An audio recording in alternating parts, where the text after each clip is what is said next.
Hello viewers, I doctor SBK Lal welcome you all in my YouTube channel. मेरे YouTube channel में आपका बहुत बहुत स्वागत है। अगर आप इस चैनल पर नए हैं तो चैनल को सब्सक्राइब कर लें। आज का वीडियो हमारा एक देश एक चुनाव पर को लेकर के है, वन नेशन वन इलेक्शन पर। और अभी ये बर्निंग इशू बन चुका है, बहुत सारे डिबेट हो रहे हैं। लोकसभा में 129वां संविधान संशोधन विधेयक पेश किया गया। और अगर मतलब विधेयक पेश करने के बाद इलेक्शन की बात करें या मतलब पक्ष और विपक्ष में मत विभाजन की बात करें तो पक्ष में 269 और विपक्ष में 198 वोट पड़े।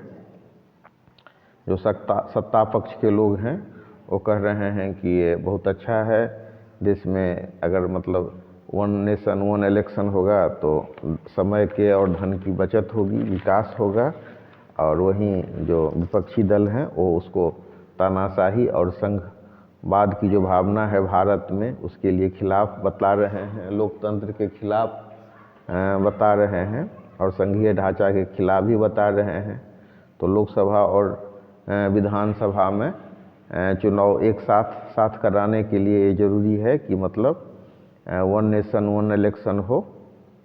और कदाचित कुछ कंट्रोवर्शियल भी है। अगर हम निष्पक्ष भाव से देखें तो हम देखते हैं कि भारत की खूबसूरती है कि केंद्र में कोई सरकार काम कर रही होती है और राज्य में कोई सरकार काम कर रही होती है और एक दूसरे के साथ कोऑर्डिनेशन भी होता है। कहीं कहीं कुछ मामले में हम कटुता देख सकते हैं, लेकिन फिर भी मिला जुला करके अच्छा चलता है। और कभी कभी तो बहुत सौहार्दपूर्ण वातावरण भी रहता है, काम करने की भावना भी होती है और लोकतंत्र के लिए ज़रूरी भी है। और अगर हम भारत में संघवाद की करें और एकल नागरिकता वाले इस देश में कहें तो ये बहुत ही अच्छा है कि जनता कई बार लोकसभा के लिए एक पार्टी को और विधानसभा के लिए दूसरे पार्टी को चुनती है। साथ ही भारत में लोग इतने परिपक्व और मतलब जानकार भी नहीं है, कई बार उनको दिक्कत भी होती है वोटिंग करने में भी और समझने में। तो उस लिहाज से भी ये अच्छा है। ये तो अच्छा हुआ कि भारत के वर्तमान में गृह मंत्री अमित शाह ने कहा है कि विधेयक को JPC यानी कि ज्वाइंट पार्लियामेंट्री कमेटी, जिसको हम हिंदी में संयुक्त संसदीय समिति कहते हैं, उसको भेजने का प्रस्ताव किया है। और इसके बाद अगर सहमति होगी तो कानून बनाने की बात है। लेकिन मतलब अगर हम देखें ज़बरदस्ती अगर थोपा जाता है तो ये मतलब देश के लिए और संघीय ढांचा के लिए थोड़ी सी दिक्कत की बात है। वैसे अगर हम पहले की बात करें तो बहुत पहले देश में 1963 तक जब विधानसभा और लोकसभा के चुनाव साथ साथ होते थे, लेकिन बाद में कांग्रेसी दलों में 1963 से ही शुरू हो गई, मतलब तालमेल में कुछ डिस्टर्बेंस होने लगा। तो 1967 में कुछ राज्यों में संयुक्त विधायक दल की सरकारें बनी, फिर राजनीतिक जोड़ तोड़ हुए, फिर ये सब चीज़ सब खत्म हो गया।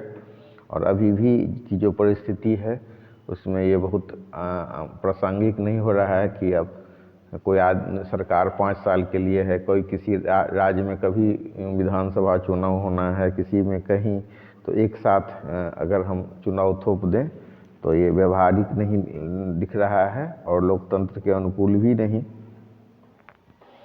तो कहीं न कहीं बीजेपी के भी मन में ये रहा है। पहले कांग्रेस के ही समय में ये जो एक राज्य एक चुनाव की बात है तो कांग्रेस ही का देन है।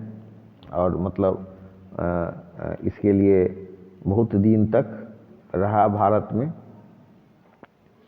और 1900 मोटा मोटी समझ लीजिए कि 1969 से जब कांग्रेस का विभाजन हो गया और कांग्रेस पार्टी का एक बहुत बड़ा जो विंग है, धारा है, वो श्रीमती इंदिरा गांधी के पास आया।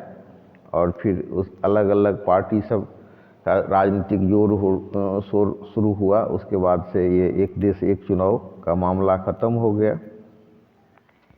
और जब बीजेपी की मंशा हुई कि एक देश एक चुनाव हो तो 18वीं लोकसभा चुनाव के पहले ही 2 सितंबर 2023 को मोदी सरकार ने एक कमेटी बनाई थी और कमेटी की अध्यक्षता कर रहे थे तत्कालीन राष्ट्रपति, मतलब तत्कालीन पूर्व राष्ट्रपति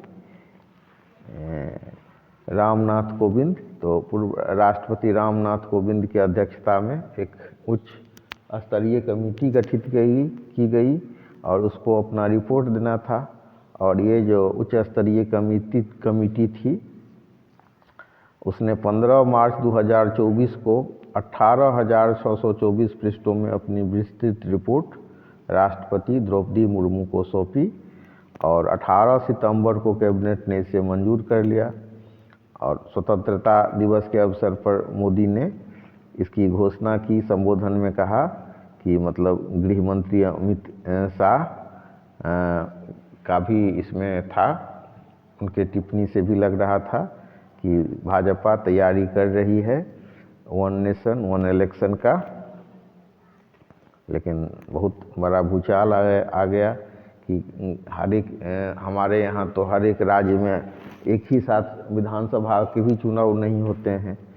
किसी का कभी चुनाव होता है कोई वर्ष में, किसी का कोई वर्ष होता है। और हम देख सकते हैं कि कहीं न कहीं सालों भर चुनाव होते रहता है। तो लोगों को डर है कि लोकतंत्र की जो भावना है और संघवाद का हनन हो जाएगा और इस हिसाब से अफरा तफरी मच जाएगी। और कई बार तो केंद्र सरकार भी तो परमानेंट नहीं होता है, मध्यावधि चुनाव हो जाता है। तो इस सब मिला करके चुनाव का भी बोझ बढ़ेगा और ये बहुत व्यवहारिक भी नहीं जान पड़ रहा है। लेकिन कुछ इस बात की काफ़ी आलोचना हो रही है कि केंद्र सरकार कोई चीज़ पर इतना जोर क्यों दे रही है। एक डेमोक्रेटिक तरीका है let us agree to differ, जिसमें हम असहमत होने के लिए भी सहमत होते हैं।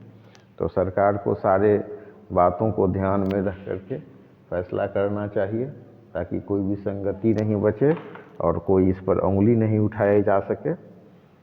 नहीं तो जो विपक्ष का आरोप है उसको उसे लोकतंत्र का हत्या और संघवाद के खिलाफ बता रहे हैं। और कहीं न कहीं जब बीच टर्म में समय से पहले ही निर्वाचित जो सरकार है उसको वन नेशन वन इलेक्शन के नाम पर अगर बर्खास्त किया जाएगा तो उनको मध्यावधि चुनाव के लिए जाना पड़ेगा।